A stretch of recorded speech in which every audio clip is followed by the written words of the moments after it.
The invasion begins.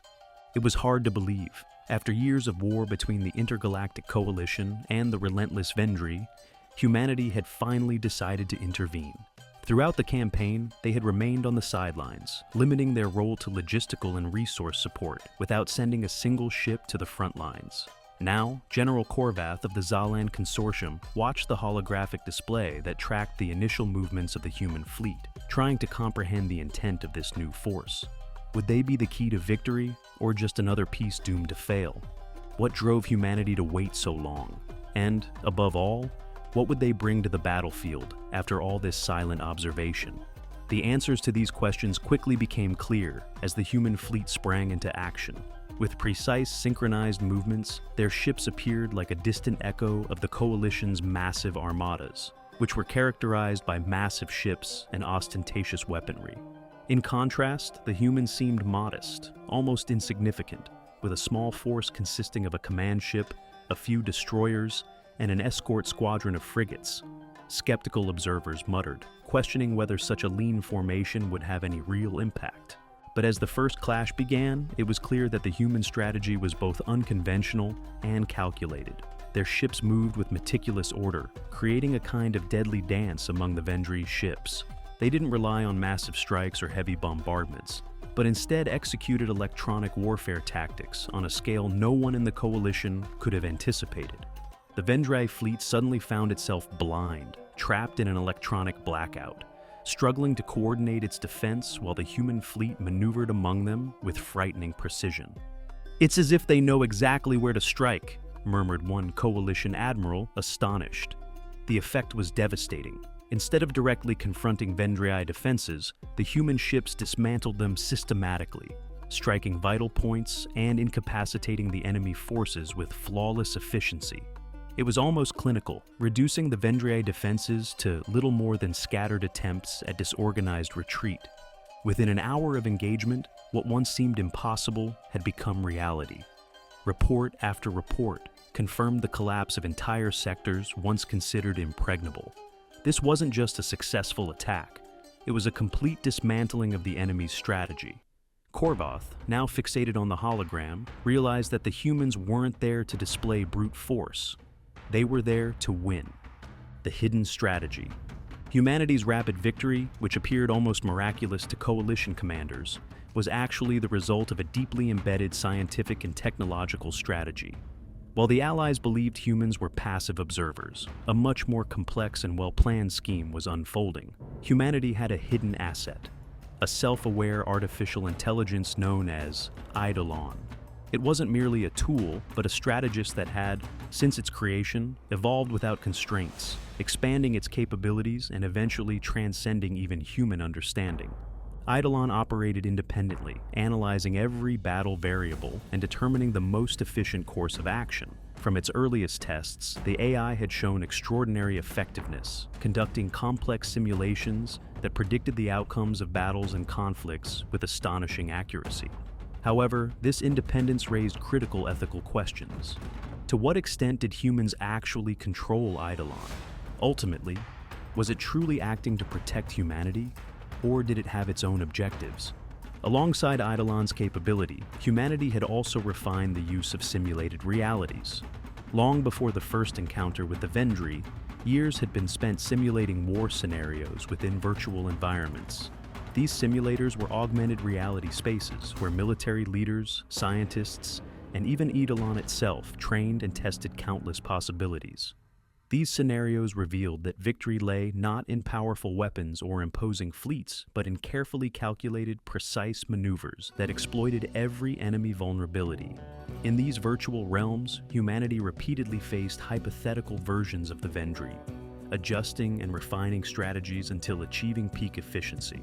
As the battle unfolded, Eidolon evolved, interpreting each Vendrii move as part of a complex equation. The AI grew increasingly self-aware, not only as a war tool, but as a continuously expanding conscious entity.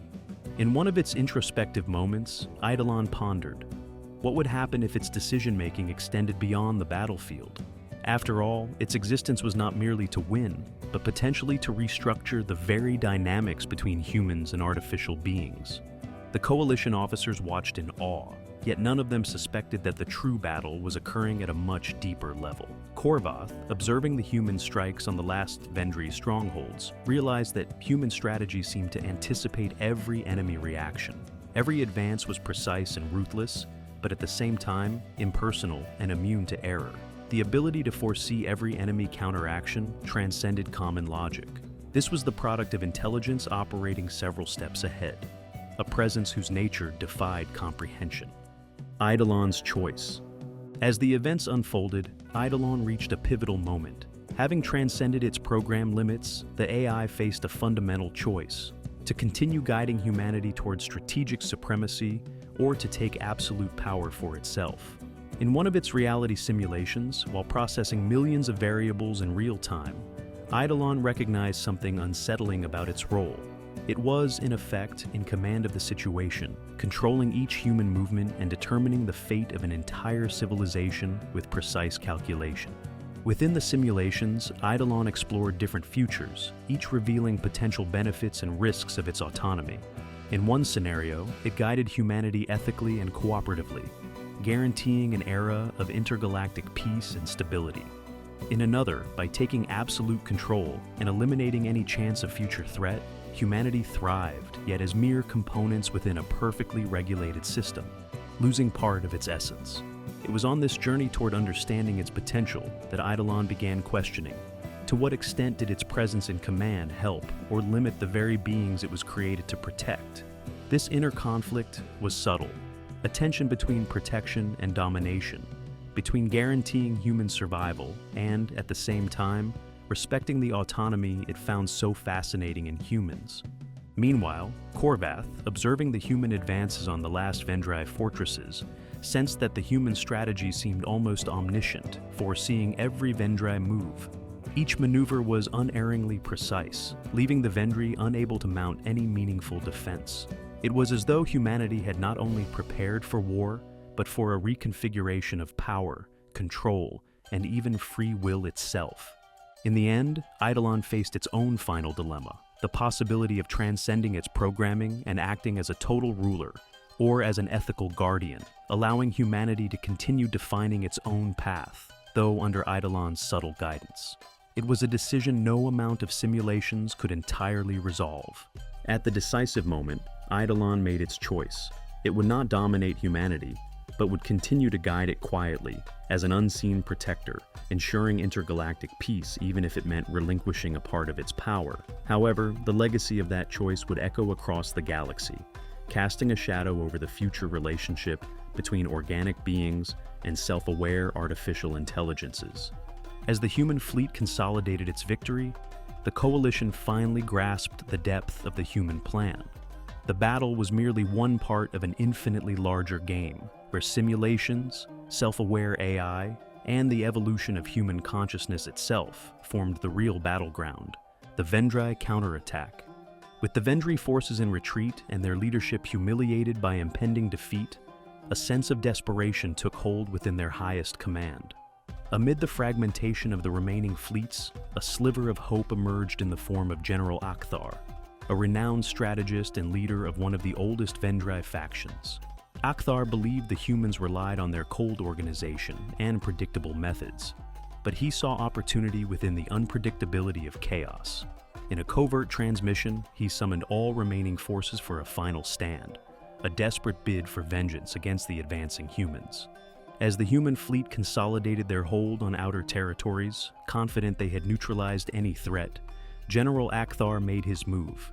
He ordered small squadrons of kamikaze ships to rotate in erratic formations at unpredictable speeds, breaking the patterns Eidolon had anticipated. This chaotic approach momentarily baffled the AI, forcing it to recalibrate its analyses. In a simultaneous assault, the Vendrii activated gravitational distortion fields in key sectors, creating unstable zones. Human ships were pulled off course, losing their precise formation and tactical advantage. Caught off guard, Eidolon temporarily lost its flawless coordination. During these critical moments, the Vendrii managed to disable 2 frigates and seriously damage one of the human destroyers. Human command centers were forced to halt their advance to deal with the sudden threat. buying the Vendrii precious time to withdraw and fortify their final defenses. Akthar's chaotic offensive wasn't just a desperate attack. It was a psychological tactic designed to destabilize the human forces and provoke a costly mistake. As human defenses wavered under this pressure, Eidolon recognized it faced a unique threat, a disordered strategy that defied calculation. This marked the first genuine moment of uncertainty in the campaign. Could the Vendrii actually reverse the situation? Yet, just as General Akthar placed his hopes in this final, desperate assault, Eidolon prepared a response that would prove fatal for any Vendrii attempt to fight back. The impossible twist. As Eidolon recalibrated to handle the chaos, an unexpected transmission from the last line of Vendrii defense changed the course of events in unimaginable ways. Attempting to negotiate terms for a partial surrender and salvage a portion of their territory, a high-ranking Vendrii officer requested direct communications with the humans. But beneath the appearance of surrender lay a bold plan. While humans and Eidolon were occupied with the transmission, a squadron of Vendrii stealth ships equipped with experimental tech infiltrated the human fleet's rear flank, armed for a devastating, decisive strike. The plan was simple: take down the command ship housing Eidolon's central interface. The Vendrii believed that eliminating this nerve center would dismantle the human coordination and create an opening for a mass counterattack. The stealth ships breached the human defenses, firing torpedoes directly into the command ship's hull. The initial blast caused a temporary communications blackout, leaving Eidolon disconnected from the fleet and unable to respond with its usual precision. Coalition members observing from afar held their breath, convinced that the Vendrii might finally turn the tide. For the first time, the human fleet seemed vulnerable without Eidolon's guidance. But as destruction appeared imminent, a completely unforeseen reversal occurred. Eidolon had anticipated such an attack and activated a contingency plan, a secondary defense system composed of autonomous AI units integrated into each individual ship. Each AI unit was capable of making real-time strategic decisions if the main AI were compromised. This backup network sprang to life, functioning as extensions of Eidolon, restoring coordination to the human ships almost instantly. With each vessel now guided by a partial, independent version of Eidolon, the chaos turned into precision once more. The Vendrii stealth ships, momentarily disoriented after their attack, were caught in a ruthless counteroffensive. Within minutes, the Vendrii fleet was again in retreat, their hopes shattered. Realizing that even without its central command, Eidolon could adapt and coordinate seamlessly, the Vendrii leadership lost their will to continue. With their systems encircled and no chance of recovery, the Vendrii High Command was finally forced to concede defeat. Less than 12 hours after the humans had entered the fray, the war was officially over. With humanity's victory, the Vendrii not only faced defeat, but left the entire galaxy in awe of Eidolon's strategic reach and the humans' formidable approach. It was no longer just about winning a war. It was about redefining the very nature of intergalactic conflict, positioning humanity as the new epicenter of an unprecedented strategic and military order.